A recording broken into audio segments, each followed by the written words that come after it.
శ్రీ గురుభ్యో నమః. వ్యాస విరచిత శ్రీమద్ భాగవతంలో దశమ స్కందంలో నేడు మనం 45వ అధ్యాయం ప్రవచించుకుంటున్నాం.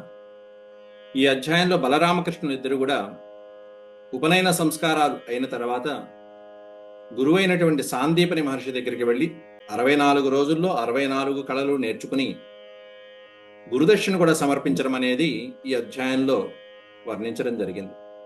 ముందుగా భగవత్స్మరణ చేసుకుని మనం ప్రవచనం ప్రారంభించుకుందాం. శుక్లాంబరధరం విష్ణుం శశివర్ణం చతుర్భుజం ప్రసన్నవదనం ధ్యాయేత్ సర్వవిఘ్నోపశాంతయే వ్యాసం వసిష్ఠనప్తారం శక్తేః పౌత్రమకల్మషం పరాశరాత్మజం వందే సుఖతాతం తపోనిధిం వ్యాసాయ విష్ణురూపాయ వ్యాసరూపాయ విష్ణవే నమో వై బ్రహ్మనిధయే వాసిష్ఠాయ నమో నమః. నారాయణం నమస్కృత్య నరం చైవ నరోత్తమం దేవీం సరస్వతీం వ్యాసం తతో జయముదీరయేత్. ఈరోజు కొంచెం ఇంటర్నెట్ ప్రాబ్లంగా ఉంది.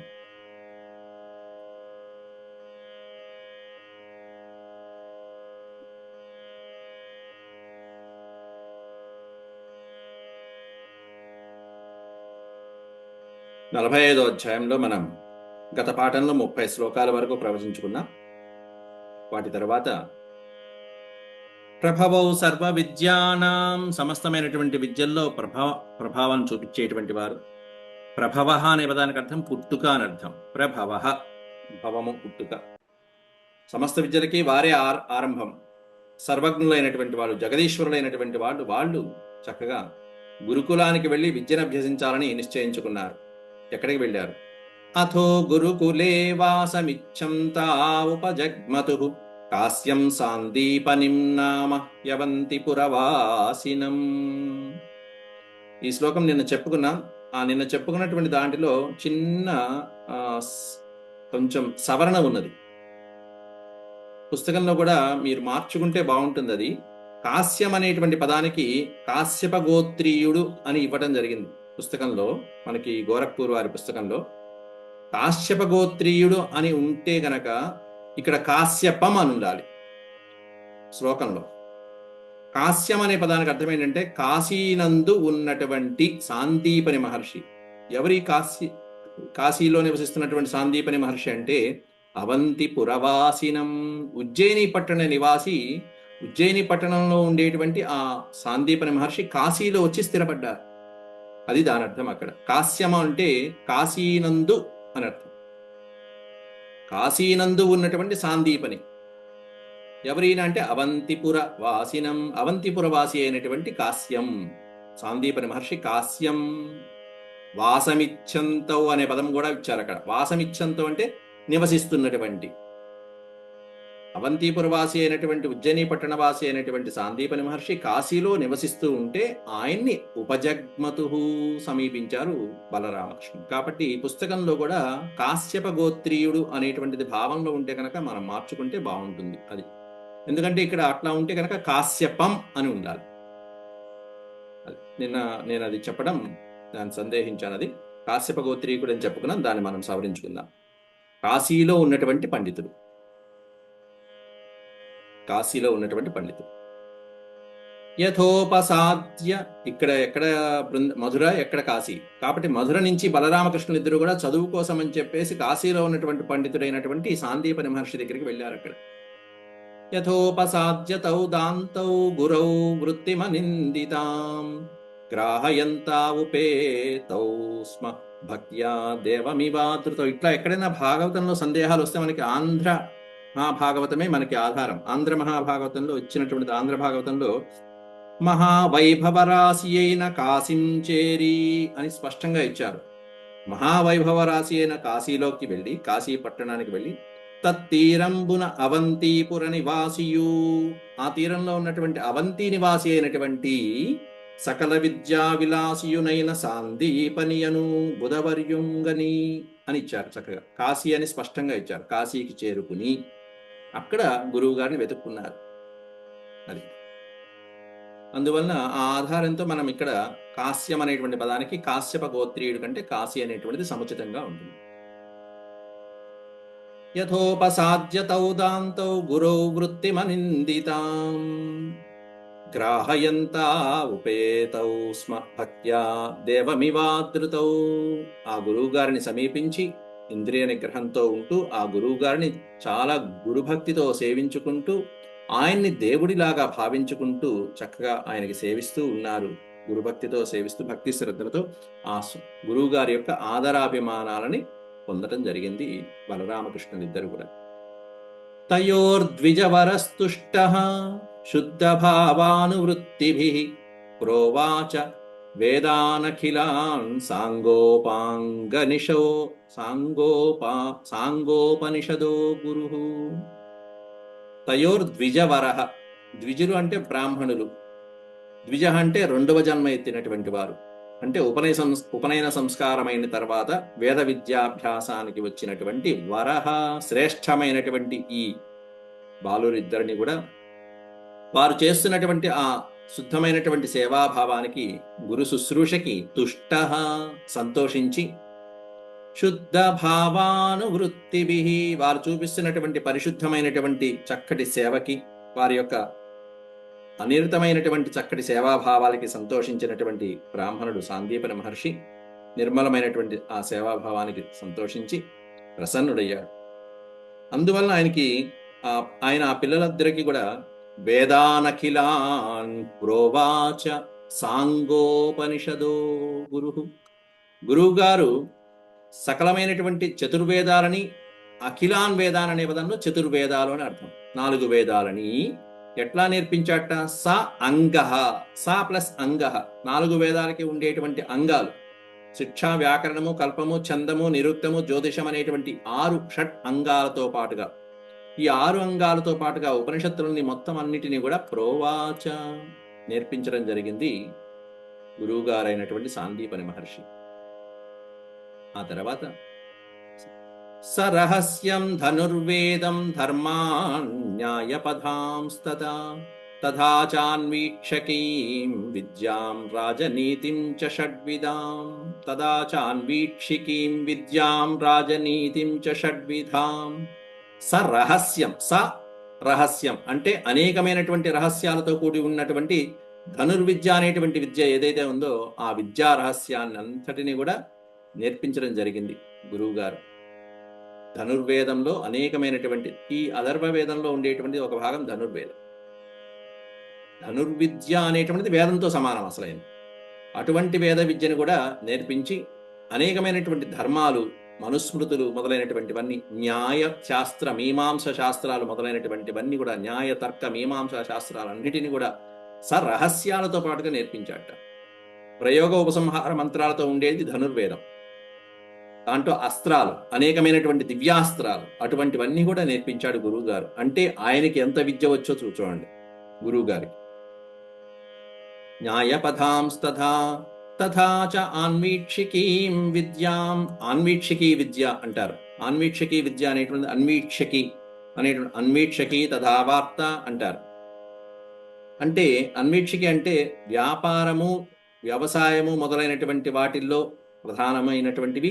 అంతేకాకుండా రాజనీతికి సంబంధించినటువంటి 6 రకాలైనటువంటి అంగాలు, రాజనీతించ షడ్విధాం, 6 అంగాలతో కూడుకున్న ఉన్నటువంటి రాజనీతి శాస్త్రం ఏదైతే ఉంటుందో 6 అంగాలు ఏమేమిటి అనేటువంటిది మనకి సంధి, యానము, విగ్రహము, ఆసనము, ద్వైదీభావము, ఆశ్రయము అనేటువంటి 6 భేదాలు ఉంటాయి.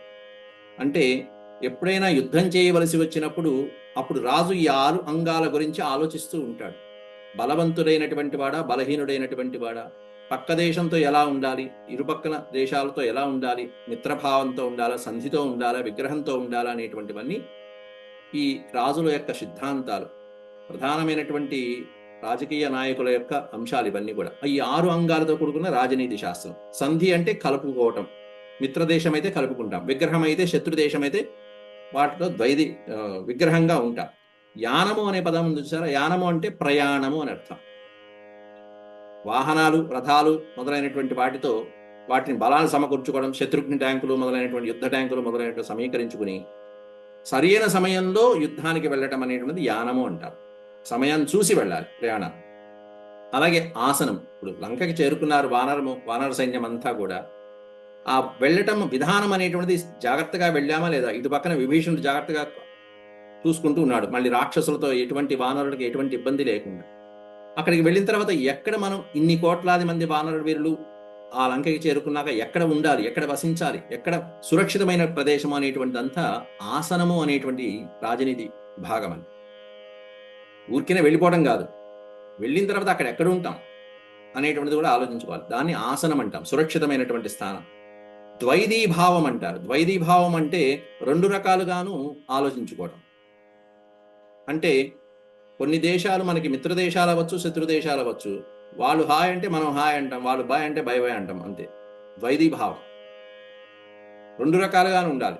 మంచి చెడులు రెండు చూసుకుంటూ ఉండాలి జాగ్రత్తగా అట్లాంటి దేశాలతో. కొన్ని అంటే వాళ్ళు సమస్థానంతో ఉంటారు, అటు ఇట అనేటువంటిది ఉండదు, ద్వైదీభావంతో ఉండటం. రెండోది ఏమిటంటే ఆశ్రయం అంటాం చివరికి. ఒకవేళ శత్రువే బలవంతుడు అయినటువంటి వాడైతే ఆశ్రయించాలి, తప్పదు. రావణాసుడు ఎలా అయితే వారిని ఆశ్రయించాడో, రావణాసుడు ఎలా అయితే కార్తవీర్యార్జునుని ఆశ్రయించాడో అట్లా ఆశ్రయించాలి. బలమైనటువంటి వాడు శత్రువు అయితే కనుక సంధి చేసుకోవడమే, ఆశ్రయించాల్సింది. అట్లా ఈ 6 రకాలైనటువంటి భేదాలతో రాజనీతి ఏదైతే ఉంటుందో ఈ రాజనీతి అంతా కూడా ఉదాహరణలతో పాటుగా వాళ్ళకంతా శాస్త్రబద్ధంగా వివరించాడండి సాందీపని మహర్షి. సర్వం నరవర శ్రేష్టౌ సర్వ విద్యా ప్రవర్తకౌ సకృన్నిగద మాత్రేణ తౌ సంజగృహతు నృప సంజగృహతు నృప. నృప అనేటువంటి పదం ఇక్కడ విశేషణం పరీక్షిత్ మహారాజుకు వాడినటువంటి విశేషణం.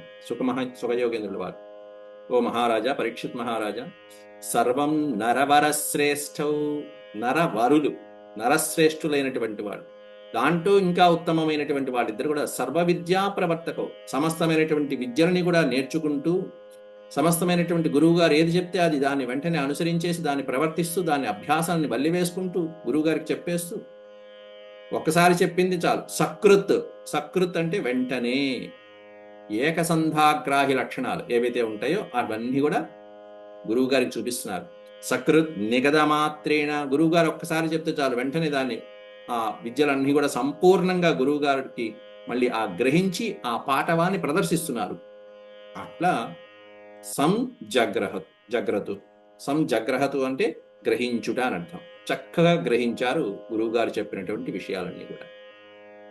ఆ తర్వాత 64 రోజుల్లో 64 కళలు నేర్చుకున్నారని చెప్పి వర్ణిస్తున్నారు ఇక్కడ ఈ శ్లోకంలో.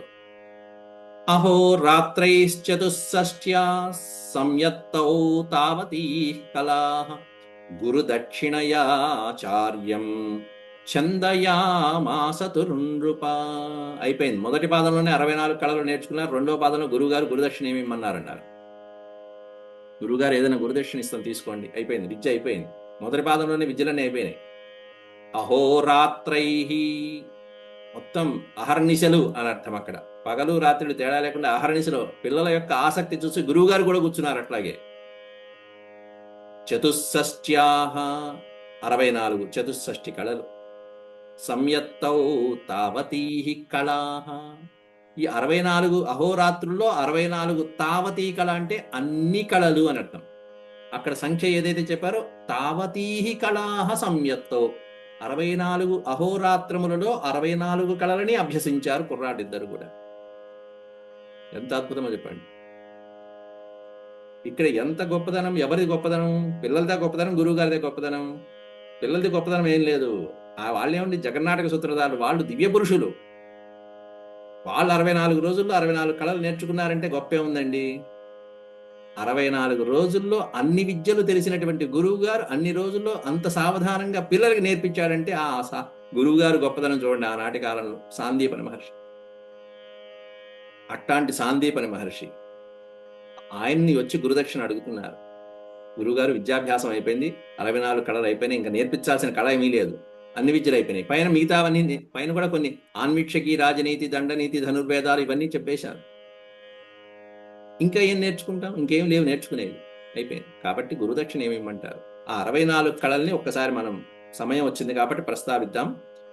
గీతము, వాద్యము, నృత్యము, ఆలేఖ్యము, నాట్యము, విశేషక భేద్యాలు, అలాగే తండుల కుసుమ బలి వికారము, పుష్పస్తరణము, పుష్పాలు మొదలైనటువంటివి సేకరించడము, అల్లటము, అలాగే దశన వశరాంగరాగము, మణిభూమికా కర్మ, శయన రచన, పక్క సర్దటం మొదలైనటువంటి కూడా ఒక కళే. నీట్గా చక్కగా దిండు దుప్పట్లు మంచం శయనాగారం అంతా నీట్గా పెట్టుకోవడం.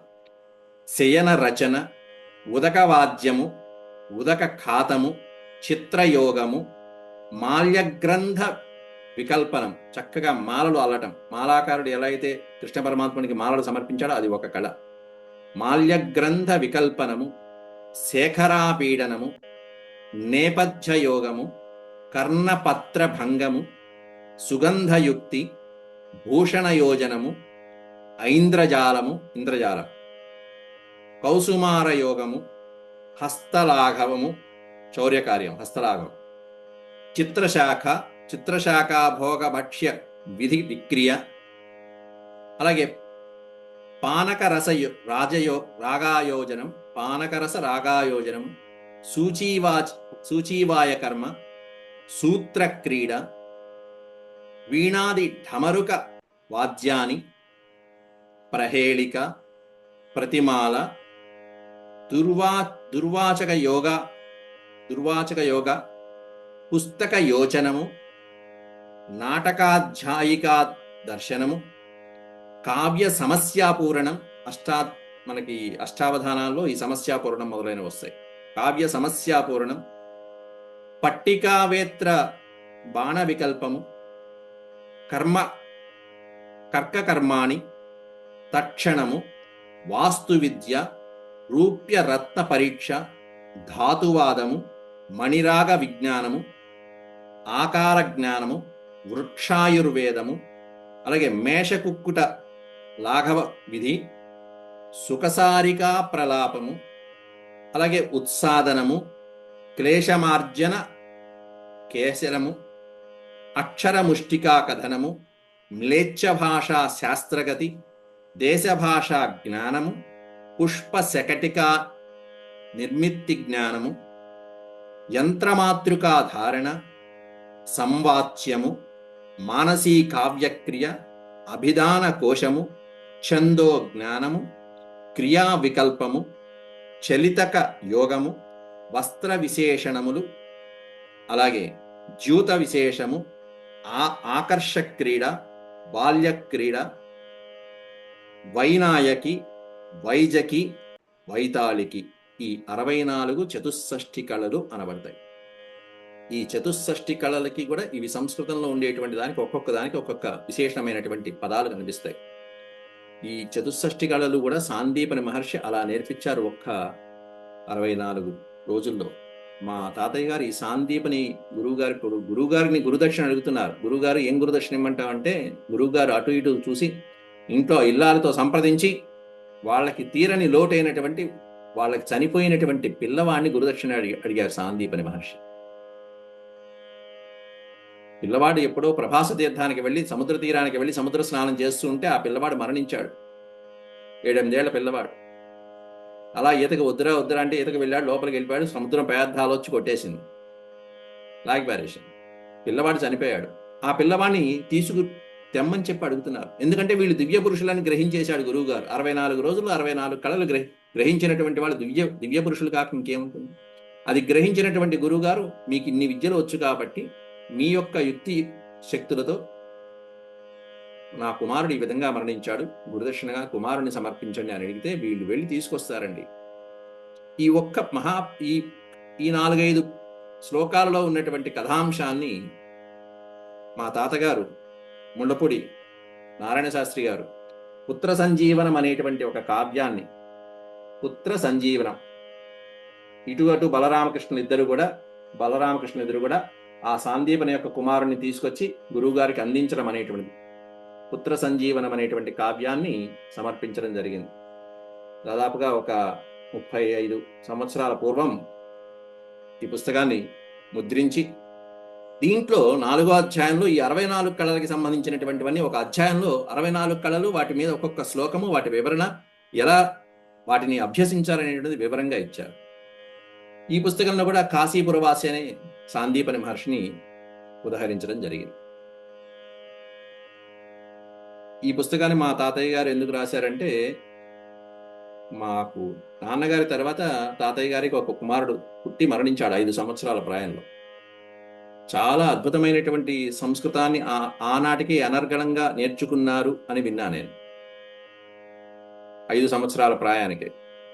అట్లాంటి బాలుడు ఇట్లాంటి సందర్భంలోనే ప్రమాదవశాత్తు మరణించారు. మరణించినటువంటి గుర్తుగా తాతయ్య గారు ఈ అంశాన్ని, సాందీపని కుమారుడు ఏ విధంగా మరణించాడో, మా తాతయ్య గారు 14 కళల్లో నేర్పరి, 14 విద్యలు వచ్చు ఆయనకి. అందువల్ల ఆ గుర్తుగా పుత్ర సంజీవనం, పుత్రుడిని మళ్ళీ తిరిగి జీవించుట, కృష్ణ పరమాత్ముడు వచ్చి ఆ కుమారుణ్ణి బతికించినట్టుగా. ఈ కావ్యం రచన చేయటం అనేటువంటి విశేషం ఏంటంటే, మరి కృష్ణ పరమాత్ముని అనుగ్రహం తర్వాత మళ్ళీ తాతయ్య గారికి మరొక కుమారుడు జన్మించారు. ఆ పిల్లవాడికి శ్రీకృష్ణ అని పేరు పెట్టుకున్నారు ఆ రూపంలో. అట్లా కావ్య రచన అనేటువంటి వలన కూడా కొన్ని శ్రేయస్కరమైనటువంటి శుభకార్యాలు జరుగుతూ ఉంటాయి కావ్య రచన ద్వారా కూడా. కావ్య లక్షణాలు, కావ్య ప్రయోజనాల్లో ఉంటాయి. అవన్నీ కూడా ప్రయోజనం ఉంటుంది. ప్రయోజనం లేకపోతే చదవటం అక్కల్లా, రాయటం అక్కలు, తప్పకుండా ప్రయోజనం ఉంటుంది.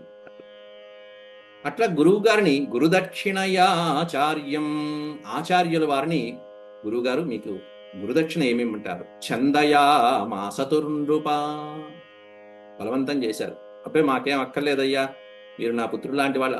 కాదు గురువుగారు, ఏదో ఒకటి. ఎందుకంటే విద్య నేర్చుకున్న తర్వాత తప్పకుండా గురువు గారికి గురుదక్షిణ ఇచ్చి తీరాలి. ఇది శాస్త్రం.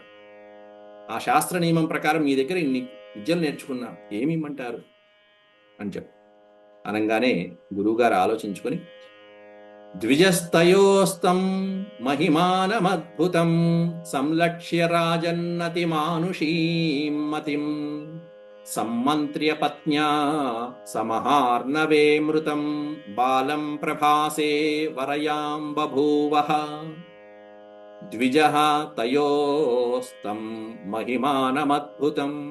ఈ ద్విజులిద్దరు కూడా, ఈ వటులు బ్రహ్మచారులిద్దరు కూడా అద్భుతమైనటువంటి మహిమ కలిగినటువంటి వారు వీళ్ళిద్దరూ అనేటువంటి విషయాన్ని సంలక్ష్య చక్కగా గుర్తించినటువంటి గురువుగారు, వీళ్ళు కేవలం మానవ మాతృలు కాదు, అతి మానుషీం మతిం, మానవ మాతృలు కాదు, అమానవమైనటువంటి లీలలు, దివ్యమైనటువంటి లీలలు కూడా ప్రదర్శించగలిగినటువంటి మహిమ కలిగినటువంటి పరమాత్మ అంశాలు వీళ్ళు అని చెప్పి తెలుసుకుని, హే రాజన్ పరీక్షిత్ మహారాజా, సమ్మంత్ర్య పత్న్యా, గురువుగారు సాందీపని మహర్షి భార్యతో సంప్రదించి, సమ్మంత్ర్య అంటే సంప్రదించి, భార్యతో కూడా చక్కగా అడిగి, ఏమడుగుదాం, ఇట్లా పిల్లలు అడుగుతున్నారు కాబట్టి మనకి లేని లోటేముంది, మనకి చక్కగా ఆశ్రమం నడుపుకోవడానికి, ఇంతమంది విద్యార్థుల్ని పోషించడానికి మహారాజు గారు, గురువు గారు, కాశీలో తక్కువే ఉంది, అన్నపూర్ణాదేవి చక్కగా అన్నం పెడుతూనే ఉంది.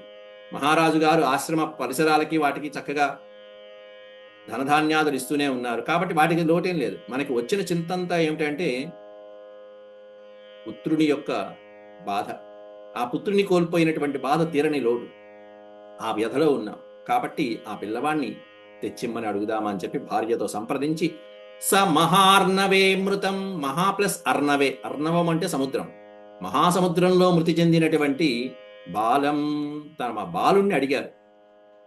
అది కూడా ఎక్కడ, ఏ తీరంలో? ప్రభాసే, ప్రభాస తీరంలో మరణించాడు ఆ పిల్లవాడు. ప్రభాస తీరంలో, ఆ సంగమంలో, సముద్రం వేళ అక్కడ చక్కగా ఇది పర్వదినం ఏదైతే ఉంటుందో పౌర్ణమి రోజుల్లో చక్కగా సంగమం ప్రదేశంలో ఆ ప్రభాస తీర్థంలో స్నానం చేస్తూ ఉంటే, సూర్యగ్రహణం రోజు ఆ గ్రహణ కాలంలో స్నానం చేస్తున్నటువంటి సమయంలో ప్రభాస తీర్థంలో గురువు గారి యొక్క బాలుడిని వరయాం బభూవః, సముద్రం కాస్త అలా స్వాహా చేసేస్తే, మింగేస్తే ఆ పిల్లవాడిని వరంగా గురుదక్షిణగా కోరుకున్నారు సాందీపని మహర్షి వారు. అయ్యా ఇట్లా పిల్లవాడు మరణించాడు సముద్రంలో మునిగి, ఎలా చనిపోయాడో తెలియదు, సముద్రంలో మునిగాడు అంతే. వెంటనే ఆయన దగ్గర ఆశీర్వాదం తీసుకుని గురువు గారు దగ్గర పిల్లలిద్దరు కూడా బయలుదేరారు. తథేత్యధారుహ్య మహారథౌ రథం ప్రభాసమాసాద్య దురంత విక్రమౌ వేలాముపవ్రజ్య నిషీదతు క్షణం సింధుర్విదిత్వార్హణమాహురత్తయో తథేత్యథారుహ్య. ఈ పదాన్ని విడతీస్తే తథా ఇతి, తథా ఇతి, తథాస్తు ఇతి. గురుగారు అలాగేనండి, చిత్తం, మీరు ఎలా అంటే అలా ఆశీర్వదించండి గురుగారు అన్నారు. ఇద్దరు బయలుదేరారు. ఇక ఆరుహ్య మహారథౌ, రథం, మహారథులైనటువంటి వాళ్ళిద్దరూ రథాన్ని అధిరోహించారు. ఇక్కడ కాశీ నుంచి ప్రభాస తీర్థానికి వెళ్ళాలి కొన్ని గంటల్లోనే. మహారథులైనటువంటి వాళ్ళిద్దరూ మంచి ఉత్తమమైనటువంటి రథాన్ని అధిరోహించి ప్రభాసమాసాద్య దురంత విక్రమౌ, దురంత విక్రమౌ, అత్యంత పరాక్రమం కలిగినటువంటి వాళ్ళిద్దరూ కూడా, అత్యంత శక్తి సంపన్నులైనటువంటి, అసాధారణ అపారమైనటువంటి శక్తి సంపన్నులైనటువంటి వాళ్ళిద్దరు కూడా ప్రభాసమాసాద్య, వెంటనే ఆ ప్రభాస తీర్థానికి చేరుకుని బలరామకృష్ణులిద్దరూ కూడా వేలాం, వేళ అనే పదానికి అర్థం మనకి సమయం అని కాదు, టైం అని కాదు అర్థం. వేళ అంటే సముద్రము యొక్క అలా తీరం, తీరం ఏదైతే ఉంటుందో దాన్ని వేళ అంటారు, సముద్రపు ఒడ్డు, ఆ తీరం. వేలాముపవ్రజ్య నిషీదతు క్షణం, ఆ ప్రయాణం చేసి వచ్చి సముద్ర తీరంలో ఒక క్షణకాలం పాటు ఉపవిశించారు, కూర్చున్నారు అక్కడ. వేలాముపవ్రజ్య, ఆ తీరంలోనే అక్కడికి చేరి సముద్ర తీరంలో ఒక క్షణకాలం పాటు అక్కడ కూర్చున్నారు. క్షణం నిషీదతు, ఆ ఒక్క క్షణం స్వామివారు అక్కడ నిరీక్షించేటప్పటికి పరిగెత్తుకుంటూ వచ్చాడు సింధుపతి, సముద్రుడు. ఒక్క క్షణం కూర్చుంటే పరిగెత్తుకుంటూ వచ్చాడే. త్రేతాయుగంలో రాముడు 3 రోజులు నిరీక్షిస్తే గాని రాల సముద్రుడు, అది కూడా ఆయుధ ప్రయోగం చేశాక వచ్చాడు సముద్రుడు. చూడండి ఎంత పక్షపాతమో సముద్రుడికి, చూడండి ఎంత పక్షపాతమో చూడండి. పైగా ఇక్ష్వాకు వంశ ప్రభువుల కారణంతో సాగరం అనేటువంటిది, సగరుడి వలన సాగరుడికి ఉనికి లేకపోతే, సగరుడు లేకపోతే సాగరమే లేదు. అట్లాంటి ఇక్ష్వాకు వంశ ప్రభువులు అంత చక్కగా ఉపకారం చేసినటువంటి శ్రీరామచంద్రుడు వస్తే సముద్రుడు రాకుండా రామేశ్వరం దగ్గర 3 రోజులు ఉపవాసం చేసి రామలక్ష్మణులు ఇద్దరు అలా కటిగా నేల మీద కూర్చున్నారే, వ్రతదీక్ష పూని. 3వ రోజు ఇక లక్ష్మణ ఇక కుదరదులే కానీ అస్త్రప్రయోగం చేద్దామా అంటూ బాణం తీశాడు గురువుగారు శ్రీరామచంద్రప్రభు. కానీ ఇక్కడ చూడండి, కృష్ణ ప్రభువు వచ్చి ఒక క్షణకాలమే అన్నాడు. క్షణకాలం కూర్చోగానే సముద్రుడు వచ్చాడు, అయ్యా వచ్చావా అని. ఇది రామావతార కృష్ణావతారాల్లో ప్రకృతి ఎలా సహకరించింది అనేటువంటిది కూడా మనం తీసుకోవచ్చు, చక్కటి విషయం. అయితే దీన్ని బట్టి మనం తెలుసుకోవాల్సింది ఏంటంటే, త్రేతాయుగంలో జరిగినటువంటి రాములు వారి యొక్క సాహసము, ఆయన పరాక్రమం చూసి కృష్ణావతారం తర్వాత వచ్చినటువంటి కృష్ణావతారంలో అబ్బో ఆయన రాముడు కిందట ఆయనగా ఇలా చేశారు కదా కాబట్టి మనం ఈయన్ని, కాబట్టి ఆ అనుభవంతో సముద్రుడు పరుగు పరుగున వచ్చేసాడు, ఇంకా ఆలస్యం చేయకుండా. ఈ 2 విషయాలు ఉన్నాయి దీంట్లో. ఒకటేమన్నా ఆయన సరే మానవ మాత్రుడు కాబట్టి ఆయనకి చెప్పాల్సిన సమాధానం చెప్పాడు. ఇక్కడ ఈయన అట్లా కాదు, దివ్య పురుషుడే స్వయంగా. కాబట్టి సింధు విదిత్వా, విదిత్వా సింధు, విదిత్వా అంటే తెలుసుకుని, మహానుభావుడు వచ్చాడు, శ్రీమన్ నారాయణ ప్రభు వచ్చాడు, పైగా నారమునందే ఉద్భవించినటువంటి వాడు నారాయణుడు, కాబట్టి ఆయనే వచ్చాడు. సింధుర్విదిత్వా అర్హణమాహరత్ తయోహో, తయోహో అర్హణం ఆహరత్, 3 పదాలు అవి. తయోహ అంటే వారిద్దరికి, బలరామకృష్ణులిద్దరికి అర్హణం, పూజార్హణమైనటువంటివి ఏవైతే ఉంటాయో వారికి చక్కటి ఆ జలాలను, అర్ఘ్యపాద్యాదులు మొదలైనటువంటివి నివేదించేటివి మొదలైనటువంటివన్నీ కూడా పరమాత్మకి ఏవైతే పూజా సముచితమైనటువంటి రీతిలో పూజించే విధానమైనటువంటివి ఏవైతే ఉంటాయో ఆ దివ్య పురుషులిద్దరికీ ఆ విధంగా ఉచితమైనటువంటి రీతిలో పూజని సల్పాడు సింధుపతి అయినటువంటి సాగరుడు వారిద్దరికి. ఆ తర్వాత తమాహ భగవానాశు గురుపుత్ర ప్రదీయతాం, తమాహ భగవాన్ ఆశు, ఆశు అంటే వెంటనే. భగవానుడు శ్రీ మహావిష్ణువు అప్పుడు అంటున్నాడు గురుపుత్ర ప్రదీయతాం, ఒకటే మాట అంతే, మా గురుపుత్రుడు నీ లోపల ఉన్నాడు కాబట్టి ప్రదీయతాం, మా గురుపుత్రుడు మాకిచ్చేయి, మేము వెళ్ళిపోతాం. యో సావిహ త్వయాగ్రస్తో బాలకో మహతోర్మిణ, మహతా ప్లస్ ఊర్మిణ, ఊర్మి అంటే అలలు విడతీస్తే, ఊర్మి అంటే తరంగాలు, మహతా ఊర్మి సముద్రంలో చిట్టు ఒక్కోసారి మనకి పౌర్ణమి రోజు వచ్చేటువంటి పెద్ద పెద్ద అలలు ఎలా అయితే ఉంటాయో అట్లా మా గురువు గారు పుత్రుడితో పాటు స్నానం చేయడానికి వచ్చినప్పుడు నువ్వు ఒక పెద్ద అల కెరటం, ఒక పెద్ద కెరటంగా వచ్చేసి ఆ పిల్లవాడిని లోపలికి తీసుకువెళ్ళిపోయావు. అట్లాంటి మహోర్మిన బాలకో గ్రస్త, గ్రస్త అంటే మింగివేయటం, గ్రస్త గ్రహించడం, అలా మింగేశావు, పెద్ద అల రూపంలో కెరటం రూపంలో వచ్చేసి ఆ పిల్లవాడిని కాస్త మింగేశావు. అలా నీ చేత మింగివేయబడినటువంటి ఆ పిల్లవాడిని ప్రదీయతాం గురుపుత్ర. అటువంటి గురుపుత్రుడు మాకు కావాలి, కాబట్టి ఆ గురుపుత్రుడిని అని చెప్పి సముద్రుడిని ఆజ్ఞాపించారు బలరామకృష్ణులు ఇద్దరు కూడా. అప్పుడు సముద్రుడు అంటున్నాడు, సముద్రవువాచ నైవాహర్షమహం దేవ దైత్యః పంచజనో మహాన్ అంతర్జలచరః కృష్ణ శంఖరూపధరోసురః. శంఖరూపాన్ని ధరించినటువంటి ఒక మహా అసురుడు నా లోపల ఉన్నాడు, సముద్రం మధ్యలో నివసిస్తున్నాడయ్యా. ఓ కృష్ణ పరమాత్మ, అంతర్జలచర, నా జలంలో సంచరించేటువంటి వాడు. అంతర్జలచరం, జలచరం అంటే చేపలు లాంటివి, తిమింగిలాలు లాంటివి కాదు. లోపల, నా లోపల సంచరించేటువంటి ఒక శంఖ రూపాన్ని ధరించినటువంటి ఒక మహా అసురుడు ఒకడు ఉన్నాడు, శంఖాకారంలో ఉంటాడు. వాడు పేరు పంచజనుడు అనేటువంటి వాడు. అటువంటి దైత్యుడి చేత ఈ కుమారుడు మింగబడ్డాడు. నా వలన కాదు స్వామి అని. నైవ అహం, నైవాహం అనే పదంలో రెండు పదాలు ఉన్నాయి. నైవ అహం, అహం నైవ, అహం న, అహం న. ఆ పిల్లవాడిని మింగింది నేను కాదు స్వామి. నైవాహం, నైవాహ అర్షమహం, అర్షమహం, ఆ పిల్లవాడిని గ్రహించింది నేను కాదు. ఓ దేవ, దైత్య పంచజనో మహాన్, మహాసురుడైనటువంటి ఆ పంచజనుడు ఈ పని చేసినటువంటి వాడు నా లోపలే ఉన్నాడు. వాడు శంఖ రూపంలో ఉంటాడు.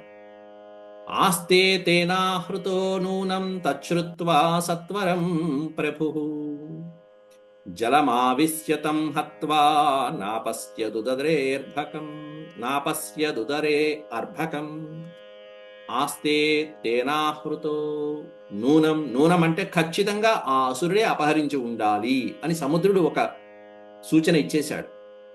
నూనం తప్పకుండా, తేన అతని చేత అపహృత, హృత అంటే అపహృత, అపహరించబడి ఉంటాడు ఈ పిల్లవాడు, గురువుగారి పిల్లవాడు అని సముద్రుడు సలహా ఇచ్చేటప్పటికీ తచ్చుత్వా, ఆ సలహా విని సత్వరం ప్రభు, వెంటనే కృష్ణ పరమాత్ముడు వెంటనే లోపలికి దూకేశాడు. బలరాముడు ఇక్కడే ఉన్నాడు. జలమావిశ్య, లోపలికి జలంలో ప్రవేశించాడు. జలమావిశ్య తం హత్వా, ఇక్కడ ప్రభువు అనేటువంటిది ఏకవచనం పెట్టారు కాబట్టి బలరాముడు వెళ్ళలేదని చెప్పుకోవచ్చు. బలరాముడు ఒడ్డున ఉన్నాడు, కృష్ణ ప్రభువు మాత్రమే లోపలికి వెళ్ళాడు. జలమావిశ్య తం హత్వా, జలమావిశ్య లోపలికి ప్రవేశించాడు. ప్రవేశించడమైంది, ఆ పంచజనుడు అనేటువంటి మహా అసురుణ్ణి సంహరించడం కూడా అయిపోయింది. హత్వా అంటే సంహరించి, వాడి యొక్క ఉదరంలో, వాడి శరీర భాగంలో చీల్చి చెండాడి లోపల ఆ పిల్లవాడున్నాడేమో అని చూశాడు పరమాత్మ. నా అపశ్యదుదరే అర్భకం, ఆ పిల్లవాడిని అర్భకుణ్ణి ఉదరే న అపశ్యత్, ఉదరమునందు కనిపించలేదు. ప్రభువు ఎంత వెతికినా అసురుణ్ణి సంహరించినా కూడా వాడి ఉదరమునందు ఆ పిల్లవాడు కనిపించలా. అంటే వాడి ప్రాణాలు ఎక్కడికి వెళ్ళిపోయాయంటే యమలోకానికి చేరుకున్నాయి, అయిపోయింది. పైన ఊర్ధ్వలోకానికి చేరుకుంది ఆ ప్రేతం. కాబట్టి ఇక్కడ సముద్రంలో లేదు, సముద్రంలో ఉన్నటువంటి పంచజనుడు అనేటువంటి అసురుడిలో కూడా పిల్లవాడి యొక్క జాడ కనిపించకపోతే ఆ చూడండి ఎంత అద్భుతమో. ఇప్పటి వరకు స్వామివారు చాలా మందిని మృతప్రాయులైనటువంటి వాళ్ళని బతికించినటువంటి ఘట్టాలు మనకున్నాయి. ఆ వ్రజంలో, ఓ పక్కన దావాగ్నిలో అలా మృతప్రాయులైపోయినటువంటి వాళ్ళని దేహాలు అక్కడే ఉన్నాయి కాబట్టి వాళ్ళని వెంటనే చక్కగా అమృతం లాంటి చూపులతో వాళ్ళని బతికించారు స్వామి, మృతప్రాయులై. అలాగే సర్పం లోపలికి వెళ్ళిపోయినటువంటి వాళ్ళు విషాగ్నిలో లోపల చిక్కుకుని సర్పం లోపల, అఘాసురుడి లోపల మరణించినటువంటి ఎంతో మంది యదువీరుల్ని, బాలకుల్ని, గోపబాలకులంతా లోపల వెంటనే బతికించారు స్వామి. ఎందుకంటే వాళ్ళ దేహాలు అక్కడే ఉన్నాయి, కష్టపడక్కల్లా పునర్జీవితుల్ని చేశారు. ఇక్కడ దేహమే లేదు, జీవుడు లేడు కాబట్టి వీడి ఆత్మ ఎక్కడో ఉంది. ఆ ఆత్మను వెతకడానికి స్వామి సాగరంలోకి వెళ్ళారు, పంచజనుడిని చంపారు, ఇంకా పైలోక ఊర్ధ్వలోకానికి వెళ్ళారు. అది ఆ తర్వాత ఏం జరిగింది అనేటువంటి రేపటి పాఠంలో మనం 42 శ్లోకాల నుంచి 80 దాకా ఈ అధ్యాయం రేపు పూర్తి చేసుకుందాం. అంతవరకు సార్. ఓం శాంతి శాంతి శాంతి. యదక్షరపద భ్రష్టం మాత్రాహీనం చ యద్భవేత్ తత్సర్వం క్షమ్యతాం దేవనారాయణ నమోస్తుతే. సర్వం శ్రీకృష్ణార్పణమస్తు. హరి ఓం. నమస్తే. నమస్కారం గురుగారు. నమస్తే. నమస్కారం అండి. నమస్తే అండి. నమస్కారం గురుగారు. నమస్తే అండి. నమో నమః. నమస్కారం అండి. నమస్తే అమ్మా.